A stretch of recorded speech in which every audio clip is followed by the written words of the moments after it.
বিশ্বজুড়ে বাড়ছে যুদ্ধ সংঘাত। ইউক্রেনের পর ইসরায়েল হামাস যুদ্ধে এখন সুপার পাওয়ারগুলোর মধ্যে বিভেদ স্পষ্ট।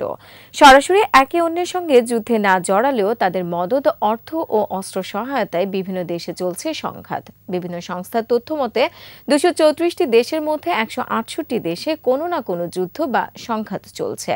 2 বছরে 40% বেড়েছে যুদ্ধ সংঘাত। বিশ্লেষকদের কেউ কেউ আবার তৃতীয় বিশ্বযুদ্ধের আশঙ্কা করলেও অনেকে বলছেন বিশ্বযুদ্ধ না হলেও বাড়বে সংঘাত, যা চলবে দীর্ঘমেয়াদে। দর্শক, এসব নিয়ে 21 স্পেশালে দুলি মল্লিকের 2 পর্বের প্রতিবেদনের আজ দেখুন প্রথম পর্ব।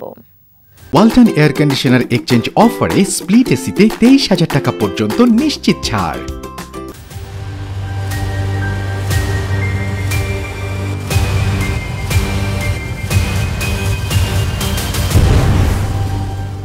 ধ্বংস, মৃত্যু, আর্তনাদ, যুদ্ধ সহিংসতার নতুন যুগে পৃথিবী। ইউরোপ, আফ্রিকা, মধ্যপ্রাচ্য, এশিয়া, বিশ্বের প্রায় সব অঞ্চলেই বাড়ছে যুদ্ধ সংঘাতের দামামা। বলা হচ্ছে দ্বিতীয় বিশ্বযুদ্ধের পর সবচেয়ে ভয়াবহ পরিস্থিতির মধ্যে বিশ্ব। শতাব্দীর সবচেয়ে বড় মানবিক বিপর্যয় ঘটছে এখন ফিলিস্তিনের গাজায়। ইসরায়েলি আগ্রাসনের 7 মাসে 35,000-এর বেশি মৃত্যু দেখেছে বিশ্ব। গাজা যুদ্ধ ছড়িয়ে পড়েছে মধ্যপ্রাচ্যে। ফিলিস্তিনিদের পক্ষে লেবাননের হিজবুল্লাহ, ইয়েমেনের হুতিরা, সিরিয়া, ইরাক ও ইরান অবস্থান নিয়েছে। ইসরায়েলের পক্ষে রয়েছে যুক্তরাষ্ট্রসহ পশ্চিমারা। অস্ত্র নিষেধাজ্ঞা, আন্তর্জাতিক আইন অমান্যের পাশাপাশি নিরাপত্তা পরিষদের ভেটো ক্ষমতা প্রয়োগ করে হামলা, ধ্বংসযজ্ঞ অব্যাহত রেখেছে পশ্চিমারা।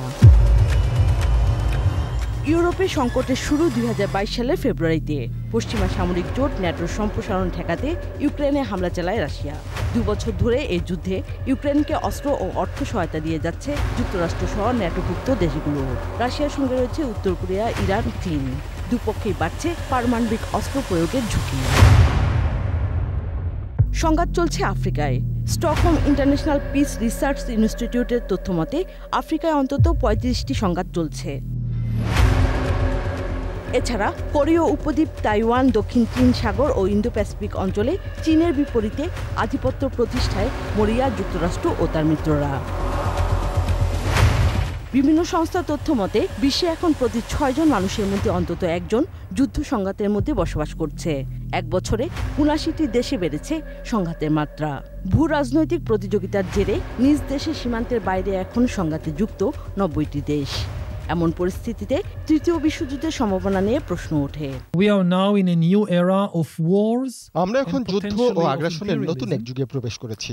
ইউরোপ, মধ্যপ্রাচ্য, আফ্রিকা, পূর্ব এশিয়া, বিশ্বের সর্বত্রই যুদ্ধ চলছে। আমরা যদি নতুন বিশ্ব ব্যবস্থা না গড়ি, কয়েক বছরের মধ্যে বিশ্বে আরো অনেক এলাকায় যুদ্ধ শুরু হবে।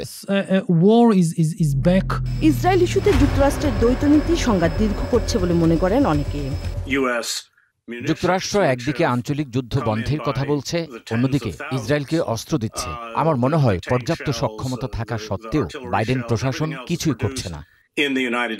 বিশ্লেষকদের মতে দ্বিতীয় বিশ্বযুদ্ধ পরবর্তী মার্কিন নেতৃত্বাধীন এক মেরুকরণ বিশ্ব ব্যবস্থায় ফাটল ধরেছে।